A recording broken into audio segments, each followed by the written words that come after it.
Hey everyone, Chris the Darktoylord here. Thank you very much for tuning in for another crazy episode of whatever the hell it is that we do here. So the other day I did a video review of the Death's Head Infinite Series action figure by Hasbro, and as promised, now I'm doing the Guardians of the Galaxy Death's Head 2 action figure. So just a brief history if you're not familiar with the character at all. So I described who Death's Head was in the previous video, and essentially who Death's Head 2 is. It's also a Marvel Comics UK character. He's a cyborg assassin, essentially, and he was sent out to kill Death's Head, among other people. He killed Death's Head, he absorbed Death's Head personality, and then it was too strong, and the original Death's Head ended up taking over this form, and then hence the birth of Death's Head 2. We'll take a real quick look at the packaging. We have the action figure sealed here. Spinning around the side, we have some artwork of Death's Head 2. Here on the back, we have a picture of the action figure, plus a little write-up about the character.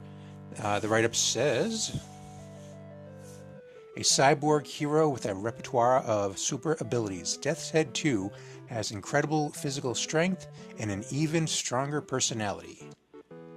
Now, this figure was released in the Build-A-Figure with Mantis here, but it was kind of like an extra figure. It was outside of the main characters that had those parts. So he's kind of like a standalone figure in this series, which was cool because I just really wanted him. And if I knew if I got any one of these particular toys, I'd have to get them all just to be able to build Mantis.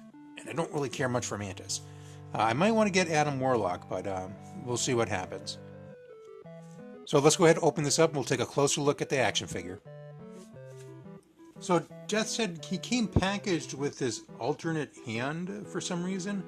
Yeah, just kind of like, I'm not sure what exactly the hand is going to be used for. So he's kind of pointing, or maybe it's going to be like one of those come here type of gestures. I'm not sure. It just seemed kind of weird that it was included. I'm probably not going to ever use it, so I'm just going to put this to the side and hopefully it won't get lost. Let's go ahead and get a quick height check on this guy. So here's my trusty tape measure, and it looks like he is about 7.5 inches tall.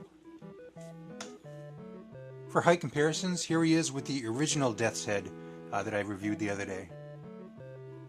Alright, I'm not sure what it is.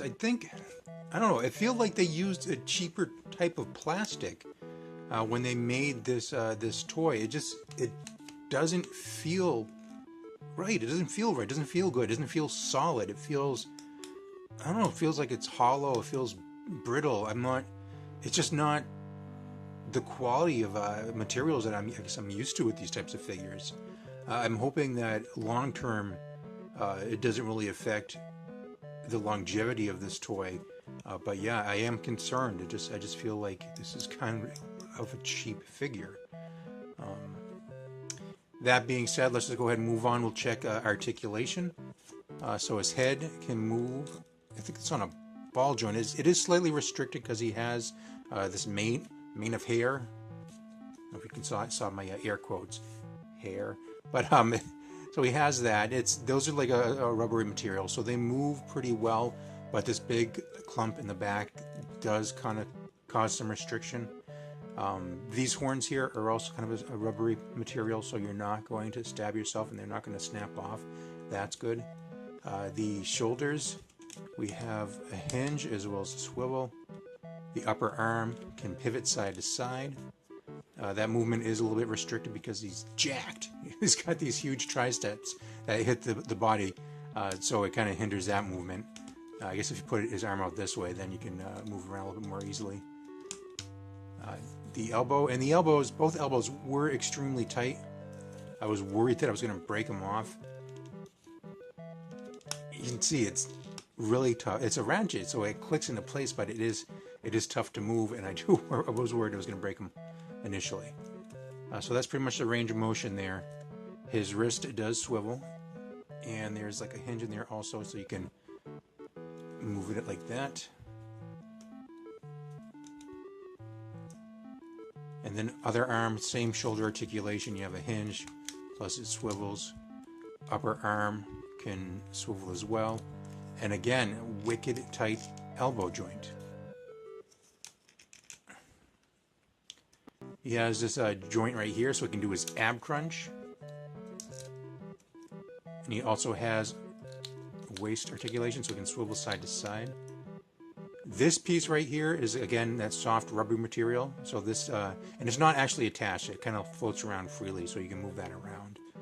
Not necessarily sure. It should be floating around freely. I think that's supposed to be like a fixed part on his body. Coming down to the hips, they might be ball joints inside there. Can't really see. It's pretty well encased, but I think that might be a ball joint in there. His thigh can swivel, and his knees are double jointed. So you have a joint here, then a joint down here.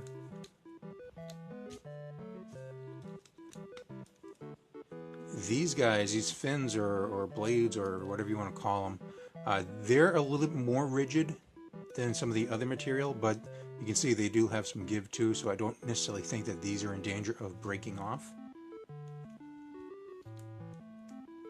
We have a shin swivel joint right here, and the feet, you get a sideways tilt, and they're on a hinge. They can go back and forth like that.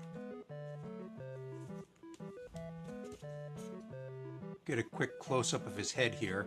So you can see they did put a nice amount of effort into the actual sculpt of the head. So that's good. I like, he is a freaky looking guy. So he had this Eder helmet that was broken during like his initial fight, I think with the original Death's Head.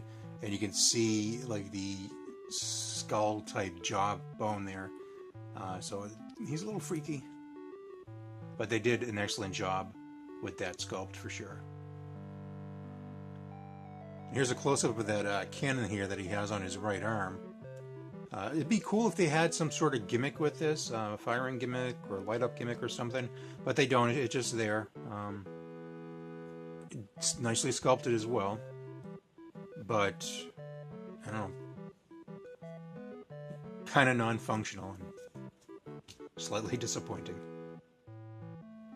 So there you have it, Marvel Legends Death's Head 2 action figure by Hasbro.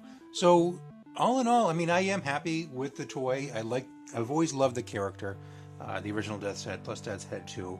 So I'm thrilled that they're getting some attention in the toy line. He is one mean looking character. They did an awesome job with the sculpt of the toy.